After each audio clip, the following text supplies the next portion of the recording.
Hi friends, welcome back to study classes. तो प्यारे दोस्तों, आज के सेशन में डिस्कस करने वाले हैं यूजीसी नेट 2022 में पूछे गए सवाल बिजनेस एनवायरनमेंट के पोर्शन से।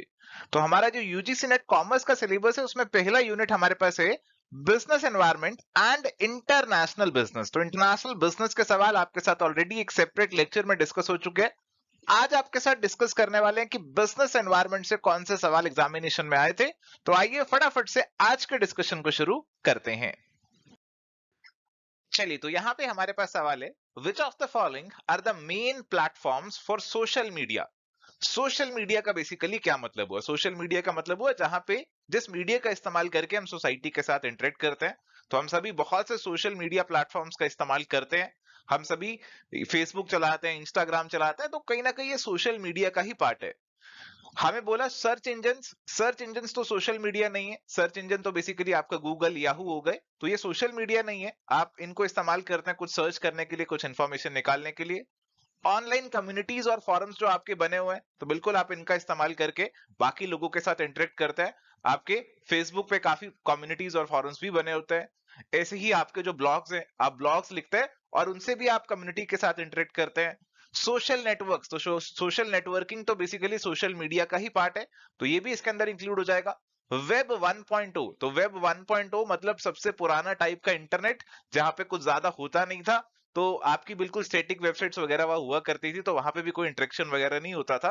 तो बी, सी और डी जो है आपके यहाँ पे इंक्लूड हो जाएंगे करेक्ट आंसर के अंदर। तो आंसर हमारा जो है that is going to be option number 1। तो ये सवाल के लिए कोई स्पेसिफिक किताबें पढ़ने की जरूरत नहीं है, जनरल नॉलेज का सवाल है। इंफॉर्मेशन टेक्नोलॉजी से ये सवाल ज्यादा जुड़ा हुआ है और आई थिंक आप सभी आसानी से इसको आंसर कर पाए होंगे।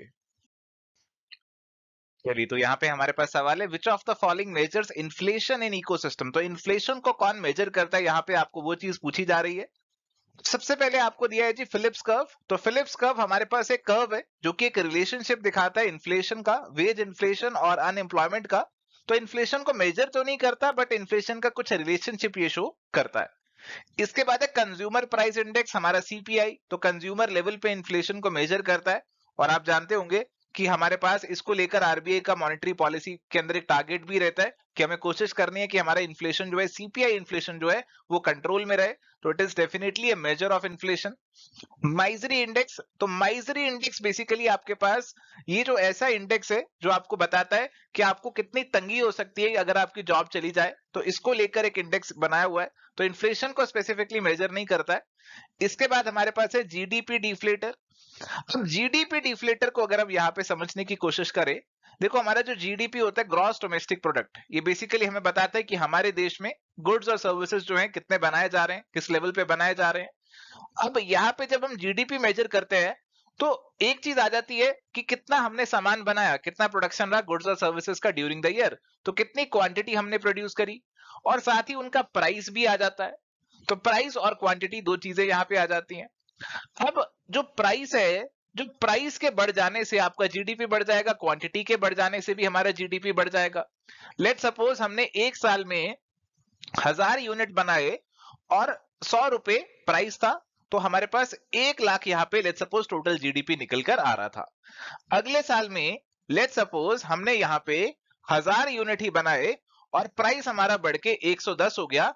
अब मेरा जीडीपी 1,10,000 निकल कर आ रहा है।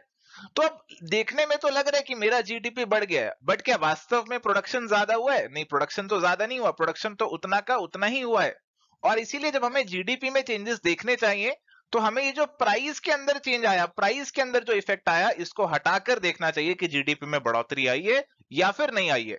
और इस प्राइस के इफेक्ट को हटाने के लिए, जो प्राइस का इंक्रीज यहाँ पे हुआ है, इसको हटाने के लिए यूज किया जाता है जीडीपी डिफ्लेटर को।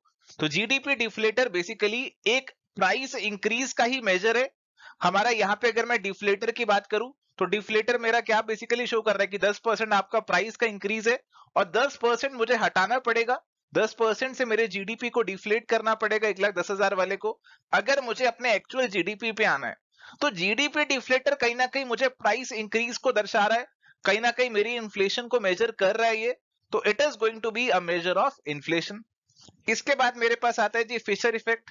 फिशर इफेक्ट बेसिकली आपको बोलता है कि आपके जो इंटरेस्ट रेट होते हैं उनमें इन्फ्लेशन क्या क्या रोल होता है। जैसे अगर हम बात करें मेरा 9% जो इंटरेस्ट रेट है that is nominal interest rate, और 6% इन्फ्लेशन चल रहा है, तो मेरा जो रियल इंटरेस्ट रेट होगा that is going to be 9 minus 6 3%। This is your Fisher effect.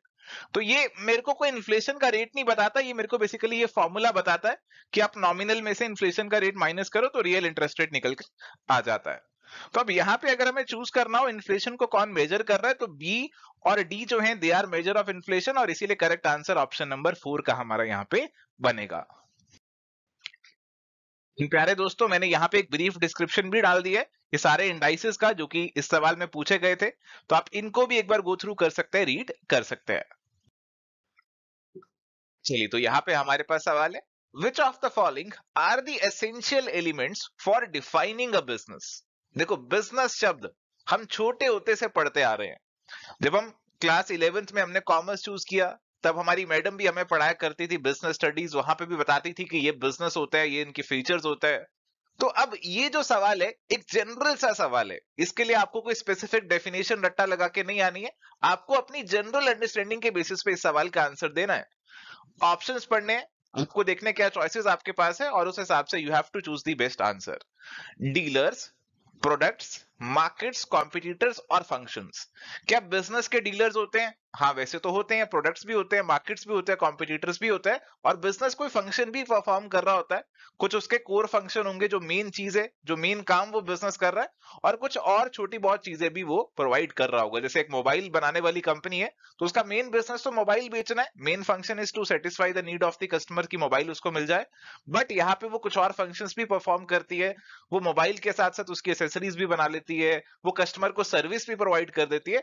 तो ये सारे फंक्शंस कहीं ना कहीं हमारी कंपनी परफॉर्म कर रही होती है। तो ये सारी चीजें वैसे तो कहीं ना कहीं बिजनेस के साथ जुड़ी हुई है, बट अगर आप अपनी ऑप्शंस को रीड करो, they are B C and E, A B and E, B C and D, B and D only, यानी कि आपको इनमें से केवल 3 ही चूज करने हैं। इनमें से 3 चूज करने हैं, 2 को रिजेक्ट करना है। तो सवाल को एक बार दोबारा से पढ़ते हैं। Which of the following are the essential elements. देखो, एलिमेंट्स ऑफ बिजनेस तो सारे हो सकते हैं, बट ये एसेंशियल वर्ड आ गया, और ये एसेंशियल वर्ड पे अब थोड़ा सा जोर हम देते हैं, और अब देखते हैं कि कौन सी चीज बिल्कुल एसेंशियल रहेगी बिजनेस के लिए। अब मैं कहूं कि बिजनेस में डीलर होना जरूरी ही जरूरी है, तो क्या हर बिजनेस के कोई ना कोई आपको डीलर देखने पक्का मिलेंगे कि नहीं मिलेंगे? हो सकता है कि हमारा कोई प्रोडक्ट ऐसा हो जिसका मैन्युफैक्चरर ही कंज्यूमर को डायरेक्टली माल सप्लाई कर रहा हो। D2C वर्ड आजकल इस्तेमाल किया जाता है, डायरेक्ट टू कंज्यूमर की बात की जाती है। तो डीलर हर बार एसेंशियल मेरे हिसाब से नहीं होगा। प्रोडक्ट, क्या प्रोडक्ट एसेंशियल होगा बिजनेस के लिए? तो कोई भी बिजनेस है तो उसका कोई ना कोई प्रोडक्ट तो होगा जो कि वो कस्टमर को बेचना चाह रहा है, तो product is always essential. Market, तो कोई मार्केट होनी चाहिए जिसको बिजनेस कैटर कर रहा हो, बिना मार्केट के लिए तो कोई बिजनेस ही नहीं होगा फिर, तो ये भी हमारा एक एसेंशियल एलिमेंट होना चाहिए मेरे हिसाब से। इसके बाद आया कॉम्पिटिटर्स, और इसके बाद आया मेरा फंक्शंस। तो कॉम्पिटिटर और फंक्शन में से मुझे चूज करना है। क्या कॉम्पिटिटर हर बिजनेस का एसेंशियल एलिमेंट बनेगा? क्या हर बिजनेस में कॉम्पिटिटर होना जरूरी है? सर, अगर इस पर्सपेक्टिव से सोचे तो हर बिजनेस का कॉम्पिटिटर होना जरूरी नहीं है। कई बार हमें मोनोपोलीज भी देखने को मिलते हैं जिसका कोई कॉम्पिटिटर नहीं होता। क्या हर बिजनेस कोई ना कोई फंक्शन परफॉर्म कर रहा होगा, कोई ना कोई कंज्यूमर की नीड सेटिस्फाई कर रहा होगा? हाँ, ये चीज तो बिल्कुल कर रहा होगा, और इसे ऑप्शन से भी लिंक करके देख लेते हैं। तो हमारे पास जो ऑप्शंस बन रहे हैं यहाँ पे बी सी एंड ई भी है, बी सी एंड डी भी है, 2 और 4 को तो फिलहाल काट ही देता है। The more appropriate answer is B C and E. Competitor हो सकता है ना हो, बट कुछ ना कुछ फंक्शंस बिजनेस जरूर परफॉर्म कर रहा होगा। चलिए, तो यहाँ पे हमारे पास सवाल है, the most significant and widely used country risk ratings in international business risk are given by which of the following. तो हमारे इंटरनेशनल लेवल के जो बिजनेस रिस्क हैं उनके रिस्पेक्ट में हमारी जो रेटिंग्स दी जाती हैं, कौन सी रेटिंग्स है जो कि पॉपुलर है, सिग्निफिकेंट है, ये आपसे पूछा जा रहा है। Business environment risk intelligence index, economist intelligence unit indices, national centre for trade information, India trade promotion organisation, PRS groups international country risk guide. देखो, हो सकता है कि आपने ये सवाल पहली बार एग्जामिनेशन में ही जाके पढ़ा हो, और ऐसा सवाल अगर एकदम से आपके सामने आ गया, आप तो एकदम से ब्लैंक हो जाएंगे कि अरे मुझे तो कुछ आता ही नहीं है। बट ऐसे सवालों में भी कैसे दिमाग आपको लगाना है मैं आपको सिखाता हूं। तो देखो जी, यहाँ पे आपको देखने के ऑप्शंस क्या क्या दिए। अब ऑप्शंस आपको दिए हैं कि आपको कोई ना कोई 2 तो रिजेक्ट करने हैं, और बाकी 3 में से आपको चूज करना है। इंडिया ट्रेड प्रमोशन ऑर्गेनाइजेशन और national centre for trade information. ये सी और डी में जो बातें करी गई है ना, ये देसी लेवल की करी गई हैं, इंटरनेशनल लेवल की नहीं करी गई हैं। एक नेशनल की बात कर रहा है और एक इंडिया ट्रेड प्रमोशन ऑर्गेनाइजेशन की बात कर रहा है, तो कहीं ना कहीं इनमें हमें कुछ ऐसा लग नहीं रहा कोई रिस्क रेटिंग दी जा रही है, और इंटरनेशनल लेवल के भी नहीं है। बाकियों में देखो आपको पता चल रहा है कुछ रिस्क इंटेलिजेंस इंडेक्स है तो रिस्क को लेकर कुछ रेटिंग हो रही है, इकोनॉमिस्ट इंटेलिजेंस यूनिट इंडाइस है तो यहां पे भी कुछ इंडेक्सिंग की बात हो रही है, PRS groups international country risk guide है तो यहां पे भी कुछ रिस्क रेटिंग की बात हो रही है। बट जो सी और डी है वहां पे कुछ ऐसी बात नहीं हो रही है, तो सीधा सीधा सी और डी को निकाल दो। आपका जो करेक्ट आंसर है it is going to be option number 2। But अगली बार के लिए मेक श्योर कि आप जो रिस्क रेटिंग इंडाइसेस है उनको एक बार देख लें, क्योंकि एग्जामिनेशन में इसको लेकर सवाल ऑलरेडी पुट अप हो चुका है। तो ये तीनों जो इंडाइसेस सवाल में पूछे गए थे इनको मैंने यहाँ पे इंक्लूड कर दिया है, तो आप इन तीनों को एक बार यहाँ पे जरूर रीड करके जाना, क्योंकि अब एक बार एग्जामिनेशन में पूछ चुके हैं तो हो सकता है दोबारा भी इनको लेकर कोई सवाल एग्जामिनेशन में पुट अप हो जाए। चलिए यहाँ पे हमारे पास सवाल है, Michael Porter has identified 5 forces that determine the intrinsic long term attractiveness of a market according to the model which of the following are true. तो ये पोर्टर 5 फोर्सेस मॉडल से आपके ऊपर सवाल पूछा जा रहा है। तो बता रहे हैं कि segment is unattractive if it already contains numerous aggressive competitor. तो अगर किसी एक पर्टिकुलर सेगमेंट में बहुत सारे अग्रेसिव कॉम्पिटिटर ऑलरेडी घुसे हुए हैं तो वो आपकी अनअट्रैक्टिव हो जाएगी। तो हाँ बिल्कुल वो आपकी अनअट्रैक्टिव हो जाएगी, उसमें इतने सारे लोग इतने सारे कॉम्पिटिटर पहले ही घुसे हुए तो अनअट्रैक्टिव हो जाएगी। A segment is unattractive if it is stable or declining। तो आपकी कोई सेगमेंट है वो अब स्टेबल हो चुकी है या फिर डिक्लाइन कर रही है तो उस सेगमेंट को अब अट्रैक्टिव नहीं कहा जा सकता। अगर कोई ग्रोइंग सेगमेंट होती, ग्रोइंग मार्केट होती तो वो अट्रैक्टिव हमारी हो जाती। ये भी सही है। A segment is unattractive if it has high entry barriers and low exit barriers। देखो प्यारे दोस्तों, ऐसी सेगमेंट जिसमें एंट्री बैरियर्स बहुत ज्यादा है, यानी कि कोई आसानी से एंट्री नहीं कर सकता, अगर आप ऐसी सेगमेंट में घुस जाएं तो आपके लिए फायदा ही फायदा है। आपके लिए फायदा ही फायदा है कि अगर आप घुस गए तो बाकी लोग आसानी से नहीं घुस पाएंगे। तो ये सेगमेंट बेसिकली आपके लिए अट्रैक्टिव हो सकती है, और अगर आपके एग्जिट बैरियर्स कम है तो अगर आपको मजा नहीं आया तो आप आसानी से निकल भी सकते हैं। तो ये कहीं ना कहीं हमारी सेगमेंट को अट्रैक्टिव बना देगी, तो इसे फिलहाल स्किप करते हैं। A segment is unattractive if the company's suppliers are able to raise prices।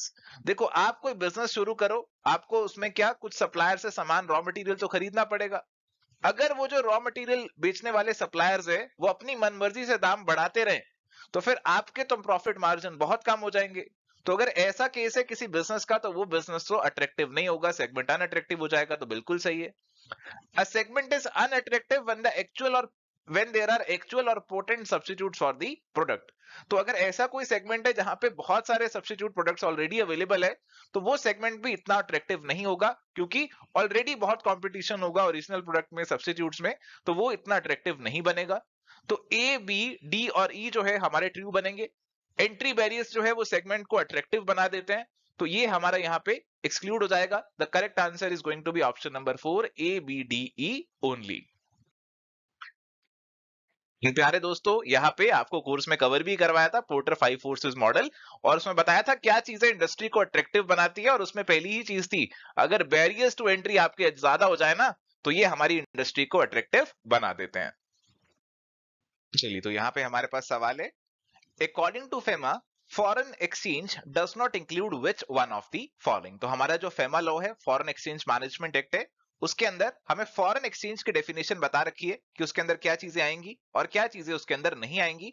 आपको यहाँ पे बताना है कि कौन सी चीज उसके अंदर नहीं आने वाली है। Deposit payable in any foreign currency, तो फॉरेन करेंसी में अगर कोई डिपॉजिट पेबल है तो that is going to be part of a foreign exchange. Bill of exchange drawn in Indian currency but payable in foreign currency, तो बना Indian currency में है बट इसकी पेमेंट फॉरेन करेंसी में होने वाली है, तो भी एक फॉरेन एक्सचेंज बन जाएगा। Traveller cheque drawn by institutions outside India but payable in Indian currency, तो बना बाहर है, बना फॉरेन कंट्री में है बट पेमेंट इंडियन करेंसी में होनी है, तो ये भी एक फॉरेन एक्सचेंज बन जाएगा। Draft drawn by banks outside India and payable in foreign currency, तो ये हमारे जो ड्राफ्ट्स हैं ये इंडिया के बाहर बने हुए हैं और इसकी पेमेंट भी फॉरेन करेंसी में ही होनी है। तो यहाँ पे इंडिया से तो इसका कोई लॉजिक रिलेशन बना ही नहीं। इंडिया में ये ड्राफ्ट बना होता पेबल इन फॉरेन करेंसी होता, या फिर इंडिया से बाहर बना होता पेबल इन इंडियन करेंसी होता, तो फेमा के अंदर ये हमारा फॉरेन करेंसी फॉरेन एक्सचेंज का पार्ट बन जाता। बट क्योंकि दोनों चीजें इंडिया से बाहर हो रही हैं, तो ये हमारा फॉरेन एक्सचेंज का पार्ट नहीं बनेगा। करेक्ट आंसर ऑप्शन नंबर 4 यहां पे बन जाएगा। प्यारे दोस्तों, फॉरेन एक्सचेंज की जो डेफिनेशन है एज पर फेमा आपके साथ कोर्स में कवर अप की गई थी, उसमें बताया गया था कि जो आपके ड्राफ्ट, ट्रेवलर चेक वगैरह रहते हैं, अगर वो इंडिया से बाहर बन रहे हैं तो they should be payable in Indian currency. अगर वो इंडिया में बन रहे हैं, इंडियन करेंसी में बन रहे हैं, तो पेबल होने चाहिए फॉरेन करेंसी में। दोनों चीजें उल्टी होनी चाहिए। तो ये चीज अगर होती तो प्यारे दोस्तों हमारा जो ये हमें दिया हुआ था इंस्ट्रूमेंट वो फॉरेन एक्सचेंज बन जाता, बट ये कंडीशन सवाल में सेटिस्फाई नहीं हो रही थी और इसीलिए वो फॉरेन एक्सचेंज का पार्ट नहीं बना। तो सारी जो डेफिनेशंस दी गई हैं आपकी कोर्स के अंदर, वो डेफिनेशंस भी आपको अच्छे से कवर अप करके जानी होती है, क्योंकि उन पे एग्जामिनेशंस में सवाल इस तरीके से घुमा फिरा के पूछ लेते हैं। चलिए, तो यहाँ पे हमारे पास सवाल है, which one of the following distributions aptly describes the ownership of income and property in a capitalist economy? Normal distribution, Poisson distribution, F distribution and Pareto distribution. तो प्यारे दोस्तों, हमारी कैपिटलिस्ट इकोनॉमी में आप जानते हैं कि हमारे प्राइवेट इंडिविजुअल्स के पास कंट्रोल होगा, सरकार का रोल इतना प्राइमरी नहीं होगा, सेकेंडरी हो जाएगा। तो कैपिटलिस्ट इकोनॉमी के अंदर हमारे पास अमीरी और गरीबी में डिफरेंस हमें देखने को मिलता है। तो आप देखेंगे कि बहुत से ऐसे लोग हैं जो कि गरीब हैं, और कुछ थोड़े से अमीर लोग हैं, और बहुत थोड़े से जो अमीर लोग हैं, ज्यादा से ज्यादा प्रॉपर्टी उनके कब्जे में आ रही है। अगर आपने ये पेरेटो प्रिंसिपल सुना हुआ है, ये पेरेटो प्रिंसिपल 80-20 रूल के नाम से भी बहुत मशहूर है। तो इसमें माना जाता है, इसमें कुछ ऐसा कहा जाता है, अगर मैं इसे आपकी लाइफ से रिलेट करूं तो ऐसा कहा जाता है कि आपकी लाइफ में 20% जो इंपॉर्टेंट चीजें हैं वो आपका 80% टाइम ले लेती हैं, ऐसा कहा जाता है। और यही चीज अगर हम कैपिटलिस्ट इकोनॉमी के कॉन्टेक्स्ट में लगाएं तो भी लगा सकते हैं कि 20% जो लोग हैं, 20% जो लोग हैं, उन्होंने 80% प्रॉपर्टी कब्जे में करी हुई है। 80% प्रॉपर्टी उन्हीं के पास है, 80% वेल्थ उन्हीं के पास है। तो कैपिटलिस्ट इकोनॉमी में ये बात यहां पे ट्रू हो सकती है। तो पेरेटो डिस्ट्रीब्यूशन इसका आंसर है। Correct answer is option number 4। सवाल थोड़ा सा टेढ़ा, थोड़ा सा अलग, थोड़ा सा हटके था, बट मुझे लगता है अगर आपने पेरेटो वर्ड को सुना हुआ है तो फिर मेरे ख्याल से आपको इस सवाल में दिक्कत ना आती। प्यारे दोस्तों, ये जो पेरेटो प्रिंसिपल है, it is named after Wilfred Pareto, जो कि एक इटालियन इकोनॉमिस्ट है, जिन्होंने 1906 के अंदर ऐसा प्रिंसिपल दिया कि 20% of the population in Italy owned 80% of the property. ऐसी बात यहां पे उन्होंने कही थी। चलिए, तो यहां पे हमारे पास सवाल है, which one of the following represents empirical generalizations relating to GDP growth and changes in unemployment?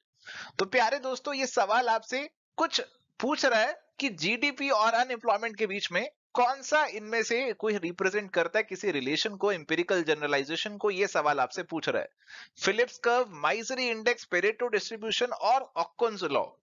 अब ये सवाल जो है ना, थोड़ा सा कोर मैक्रो इकोनॉमिक्स का चला गया। ये सवाल मेरे हिसाब से आपका डायरेक्टली सिलेबस से तो लिंक्ड नहीं है, यूजीसी नेट कॉमर्स के, बट क्योंकि एग्जामिनेशन में पूछा है, अब इसे आंसर तो करना ही है, तो बेहतर है कि थोड़ा सा पढ़ लेते हैं ये कंसेप्ट क्या होता है, ताकि अगर फ्यूचर में ऐसा सवाल आए तो आप उसे हैंडल कर पाए। और प्यारे दोस्तों, ऐसे सवालों के लिए आपकी कोशिश रहनी चाहिए कि जो भी टर्म्स इस ऑप्शंस में आ रही हैं, इस सवाल में जो भी आपको पॉइंट्स पूछे जा रहे हैं, आप उनको एक बार देख लें, और यहाँ पे आप ब्रॉडर टॉपिक पहचानने की कोशिश करें कि किससे सवाल आ रहा है, तो आप उससे जुड़े हुए और जो रिलेटेड टॉपिक्स है उनको भी कवर अप कर सकते हैं। तो फिलहाल प्यारे दोस्तों, इस सवाल का जो आंसर है वो आपका है ऑप्शन नंबर 4, ऑक्कुन्स लॉ। आपका जो ऑक्कुन्स लॉ है, बेसिकली ये बताता है कि एक नेगेटिव रिलेशन हमारा होता है जीडीपी और अनएम्प्लॉयमेंट में। तो बेसिकली ये आपको क्या कह रहा है कि अगर आपकी अनएम्प्लॉयमेंट यहां पे क्या होगी, कम होगी, तो आपका जीडीपी ज्यादा होगा। एक नेगेटिव रिलेशन है अनएम्प्लॉयमेंट और जीडीपी के बीच में, ये बताने की कोशिश कर रहा है। तो अगर अनएम्प्लॉयमेंट कम है, यानी कि ज्यादा लोगों को एम्प्लॉयमेंट मिल रही है, रोजगार मिल रहा है, हमारी इकोनॉमी की प्रोडक्टिव कैपेसिटी बढ़ रही है, और इससे हमारा जीडीपी भी बढ़ेगा। और अगर आपकी अनएम्प्लॉयमेंट ज्यादा हो जाती है, इसका मतलब है कि लोग कम काम कर रहे हैं, और इससे अल्टीमेटली हमारा जीडीपी भी कम हो जाएगा। तो ये जो है हमें ऑक्कुन्स लॉ की फाइंडिंग देखने को मिलती है। करेक्ट आंसर जो है ऑप्शन नंबर 4 है। तो इस लॉ को आप एक बार अच्छे से कर लीजिए, क्योंकि एग्जामिनेशन में पूछा गया है। और इसके अलावा आपको ये भी चेक करना है, ये आपका होमवर्क है, अब आपको चेक करना है फिलिप्स कर्व क्या है, मिजरी इंडेक्स क्या है, पेरेटो डिस्ट्रीब्यूशन क्या है, ये भी अब आपको चेक करने होंगे। चलिए, अगला सवाल हमारे पास है, if you know the enemy and know yourself, you need not fear the results of 100 battles. तो अगर आपको अपनी जानकारी है, अपने दुश्मन की जानकारी है, तो आपको कोई घबराने की जरूरत नहीं है. Above statement of Sun Tzu corresponds to which one of the following components of the Porter's 5 forces model? तो हमारे माइकल पोर्टर का जो मॉडल है उसमें 5 फोर्सेस का जिक्र किया जाता है. तो उनमें से कौन से फोर्स का जिक्र यहाँ पे हो रहा है? देखो यहाँ पे बात हो रही है आपके एनिमी की, और बिजनेस के कंटेक्स्ट में आपका एनिमी कौन होता है? ये आपका कॉम्पिटिटर होता है. तो आपके कॉम्पिटिटर की जानकारी आपको होनी चाहिए, ऐसा यहाँ पे कुछ कहने की कोशिश हो रही है. और माइकल पोर्टर के 5 फोर्सेस में competitor is one of the important force. तो यहाँ पे अगर आपको मार्क करना होगा करेक्ट आंसर, सब्स्टिट्यूट तो नहीं बनेगा, सप्लायर और न्यू एंट्रेंट भी नहीं बनेंगे. आपके जो कॉम्पिटिटर है that is going to be the correct answer. Option number 2 हमारा यहाँ पे करेक्ट आंसर बन जाएगा. तो प्यारे दोस्तों, पोर्टर 5 फोर्सेस मॉडल आपके साथ कोर्स में भी डिस्कस किया गया था और उसी को घुमा फिरा के ये सवाल यहाँ पे पूछा गया. तो उम्मीद करता हूं इस सवाल में आपको कोई दिक्कत नहीं आई होगी. चलिए अगला सवाल है, sequentially arrange the following themes related to globalisation of Indian business since independence. तो आजादी के बाद से हमारा जो अब ग्लोबलाइजेशन की तरफ हम पहुंच चुके हैं, आपको उसको सीक्वेंशियली अरेंज करना है, यानी कि सबसे पहले वाली चीज को सबसे पहले रखिए और जो लेटेस्ट हो रही है उसको सबसे बाद में आपको रखना है. तो एफडीआई की बात कर रखी है, partial opening of economy, government led investments in large public sector units in steel, chemical and power, Indian businesses became competitive and start to reap rewards of various phases of development learning, increased government involvement in industry with sustained focus on import substitution. तो प्यारे दोस्तों, शुरुआत में जब हम बात करें हमारी आजादी की, आजादी से बात करनी है ना, तो शुरुआत में हमारी इंडस्ट्रियल पॉलिसी 1948 में आई थी, ये चीज आपको मालूम होगी. और तब गवर्नमेंट जो है उसने मेजर कंट्रोल रखा हुआ था कि पब्लिक सेक्टर अंडरटेकिंग्स होंगी, गवर्नमेंट की उसके अंदर इन्वेस्टमेंट चलने वाली है, तो ऐसी बातें वहां पे की जाती थी. तो पॉइंट नंबर सी जो है that is going to come in first. ये सबसे पहले हमारा आने वाला है, जो सी वाला है ये सबसे पहले आएगा कि गवर्नमेंट लेड इन्वेस्टमेंट हमारी रहती थी. और यहाँ पे इंडस्ट्रियल पॉलिसीज आती गई, बाद में बहुत सी पॉलिसीज आई. 1991 में जो मेजर चेंज आया उससे पहले भी काफी पॉलिसीज आई, और उन पॉलिसीज में हमारा कहीं ना कहीं फोकस यही रहता था कि गवर्नमेंट की इन्वॉल्वमेंट जो थी वो ज्यादा रहे, और फोकस होता था इंपोर्ट सब्स्टिट्यूशन पे. हमारा फोकस होता था कि जो चीज हम इंपोर्ट कर रहे हैं उसको इंडिया में ही बना ले, हमारे इंपोर्ट्स को कम करने पे फोकस था. अभी हमारा फोकस है एक्सपोर्ट प्रमोशन पे, बट पहले फोकस होता था इंपोर्ट को रोकने पे, इंपोर्ट सब्स्टिट्यूशन पे. तो सी और ई जो है ये मेरे पहले आने वाले हैं, सी और ई को मैं पहले रखने वाला हूं. और देखो आप ये वाले तो दोनों ऑप्शंस को काट ही सकते हो, आपको केवल 1 और 3 में से अब चूज करना है. ये ऑप्शन 1 है, ये ऑप्शन 3 है, इनमें से ही अब आपको चूज करना है. चलिए जी, अब हमारे पास बचते हैं 3 पॉइंट्स बचते हैं. Partial opening of the economy to external trade and de-licensing of some key sectors. FDI in various sectors opened और Indian business became competitive and started to reap rewards. तो देखो उसके बाद हमने धीरे धीरे इकोनॉमी को खोलना शुरू किया. तो आप डालेंगे किसको? पॉइंट नंबर बी को, और पॉइंट नंबर बी दोनों में ही आ रहा है. ठीक है जी. उसके बाद आ रहा है पार्शियल ओपनिंग हुआ इंडियन इकोनॉमी का, पॉइंट नंबर बी को डाला. इसके बाद हमने इंडियन इकोनॉमी को और ओपन किया, वेरियस सेक्टर्स में एफडीआई को अलाउ किया, कस्टम ड्यूटीज को कम किया. तो ए वाला पॉइंट आप उसके बाद डाल सकते हैं. और सबसे लास्ट में ये आपको डालना चाहिए कि हमारे जो बिजनेस है इंडिया वाले खुद से कॉम्पिटिटिव हो गए हैं, और अब वो जो उन्होंने सीखा है डिफरेंट फेजेस में उसके रिवॉर्ड्स वो यहाँ पे अर्न कर रहे हैं. तो इस तरीके से करेक्ट मैचिंग हमारी बननी चाहिए. तो डी जो है that should come in last और ए उससे थोड़ा पहले आना चाहिए. तो इसीलिए जो मोस्ट अप्रोप्रिएट बनता है answer that is going to be option number 3. हो सकता है 1 और 3 में आपको कंफ्यूजन हुआ हो, but most appropriate answer is going to be option number 3 and this is how you have to mark the correct answer. प्यारे दोस्तों, जो हमारे डिफरेंट इंडस्ट्रियल पॉलिसीज रही है वो भी आपको कराई हुई है कोर्स के अंदर. जैसे 1948 में आपको बताया था कि जो मेजर इंडस्ट्रीज है जैसे आयरन एंड स्टील है, आपकी एनर्जी वगैरह, वो गवर्नमेंट अपने कंट्रोल में रखी हुई थी. 1980 के अंदर हमने बात करी थी इंपोर्ट सब्स्टिट्यूशन की. फिर 1990 से हमने डी लाइसेंसिंग की तरफ हम चले गए, लिबरलाइजेशन, प्राइवेटाइजेशन, ग्लोबलाइजेशन की तरफ चले गए. तो ये कुछ सीक्वेंस हमारा रहा था. तो ये चीजें आपको कोर्स में पढ़ाई भी गई थी और इन्हीं को आपको यहाँ पे अप्लाई करना था. इसकी एप्लीकेशन के बेसिस पे आप इस सवाल को सॉल्व कर सकते थे. So thank you my dear friends, ये था हमारा आज का डिस्कशन यूजीसी नेट 2022 के पीवाईक्यूज के ऊपर. उम्मीद करते हैं आज का सेशन आपको पसंद आया. Thank you, bye, take care, all the best.